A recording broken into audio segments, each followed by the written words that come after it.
Now I'm assuming that you have already created the identity doc, the person who do you want to become, your goals in the vision document, etc. To actually now see like what kind of habits you want to repeat this year.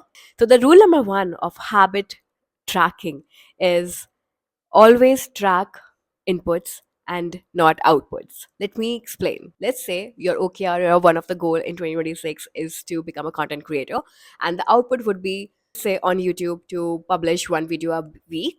So how do you track this habit? You track this habit by tracking the input. Like you want to give 1 hour or 2 hours every day to YouTube to track this habit.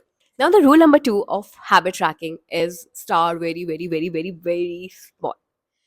No matter what habit you are starting, no matter what your vision is. Like for me, one of the habit that I'm tracking this year is meditation. So I have been a Vipassana meditationer since 2016 and a very on and off relationship with it. But this year I want to complete 350 days of meditation.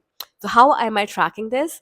By like I have a meditation column in the Excel sheet, but I started very small. When I started meditation this year, I started with just lying down on my bed and doing meditation because I do meditation before sleeping.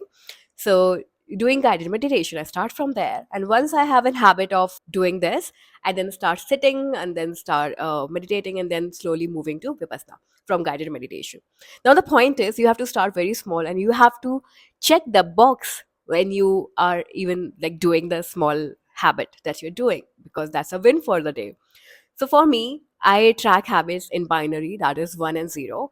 I like to give myself score at the end of the day and at the end of the week when I do the weekly review. Rule number 3, you will fail. Yes, you will fall back to your old patterns again and again. But the idea is if you are failing on day 5th, then starting again on day 6th. The idea is to be resilient, to become this new person, the vision that you have created, the identity blueprint that you have created.